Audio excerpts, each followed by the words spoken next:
Hello everyone, and thank you for watching the video. Today we're going to be looking at a cordless 40-volt RYOBI push mower. This is not a self-propelled. I'll show you the model in just a little bit. All we're going to do is look at the switches in the handle, so the start switch, and then where the bail switch is at, the kill bar, whatever that may be called. There's a switch there as well. So we're going to look at the two switches. I'll show you how to take the panel off to get to those switches. Where they're located, how they're wired, and then how to put everything back together. So let's get started. So I bought this RYOBI 40-volt mower. This is brushless, just a push mower. Here's the model number. Bought this over the winter months. It's now May, and I have not been able to use this. Bought it at a thrift store, $30. Didn't have a battery. Went out and bought a battery. Actually didn't go out, just ordered it online. Still expensive. It was not even the RYOBI. It still is like about $70 or something. So disappointed when I got the battery and charged it and still was not able to use the mower. It's not starting. I got the key, as you see there, and here is the switch to start. So you listen closely and you may be able to hear a click. All right, so that sounds like it works okay. And then we've got this bail that also you have to have pull back when you push the start button. It seems to have a click too.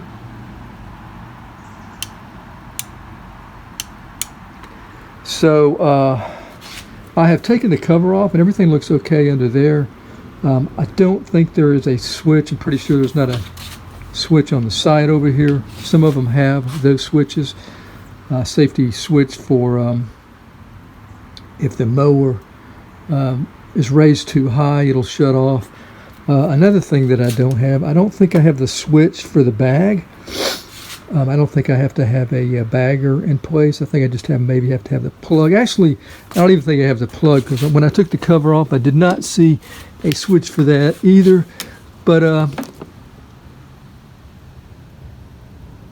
yeah, I don't see any sign of where there might be a switch or where you have to lay it on metal to activate that switch. So what we're going to work on today is just removing this cover here and checking out the components in there, taking a look at the two switches and see maybe if there's any damage to them. I just want to state that this mower is practically brand new. It's never been used from what I can tell, so there shouldn't be anything really wrong with it unless it was just some kind of fluke that maybe from a showroom floor. I don't know. So anyway, let's take a look at it. All right, so I folded it down, exposed the 8 number 20 Torx screws, and we're going to start taking them off. And I'll get right back when I get these off or close to it. So here's our 8 screws out. All right, so right here, here, and right here, you need to push these little tabs in.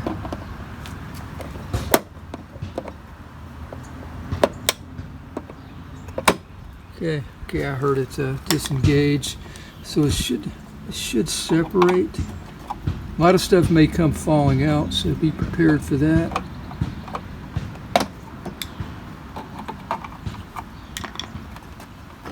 Okay, yeah, so that's already falling away.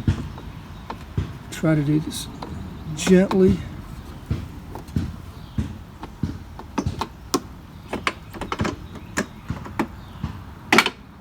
All right.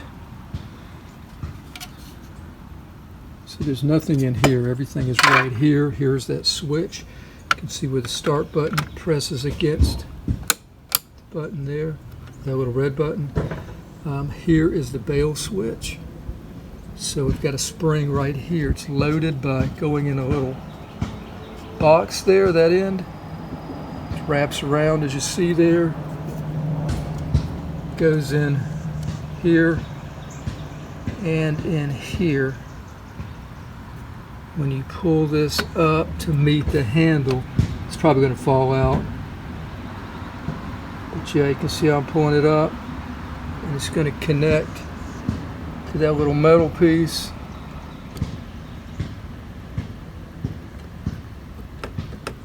It went out of its, it's supposed to be down. Yeah, since the cover's not on to hold this down, it's not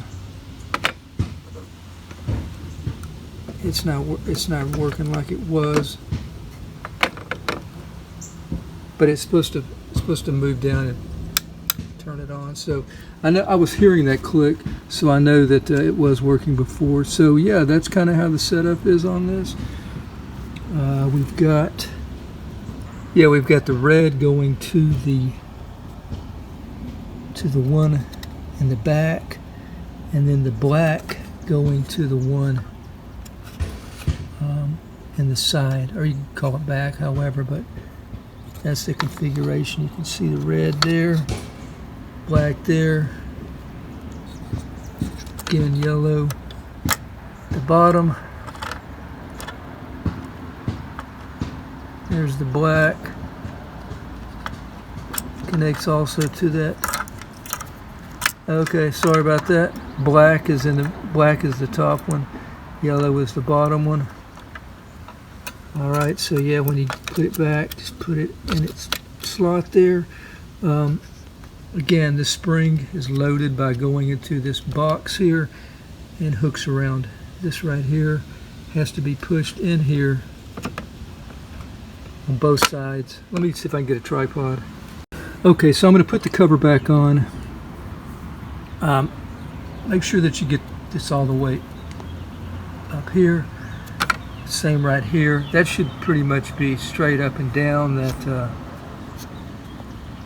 where it goes into the box, that should be very close over here, not back here. Should be pressed in there. Now here's the thing, this is going to stick up, so when you put the cover back on, if I try to pull this, it's going to disengage it out of here.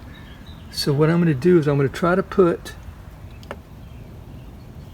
get some bolts started on the side over here, and then the cover will kind of just push it down on its own. That's what I'm thinking. So because I know it's in position, everything is in position where it should be. So make sure that this wire over here is not being crimped. So we are going to just push it, or put this on here. Oh, also make sure that, yeah, the start button is on the inside.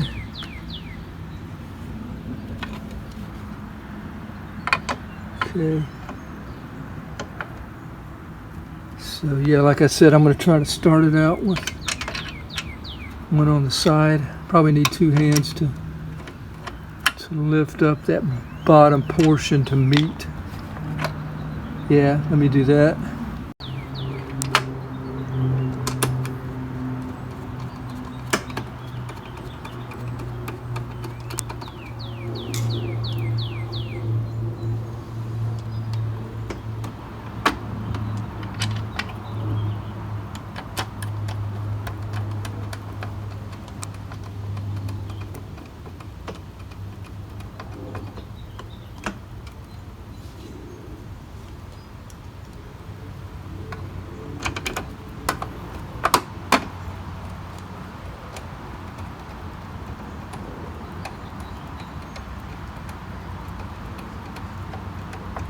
All right, so this is still sticking out.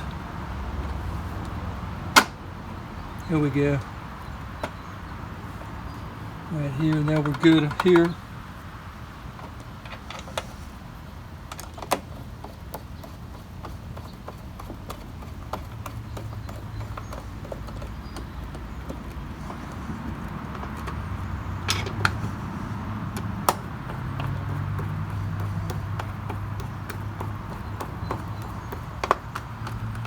All right, I'm going to go ahead and pause and get the rest of these in.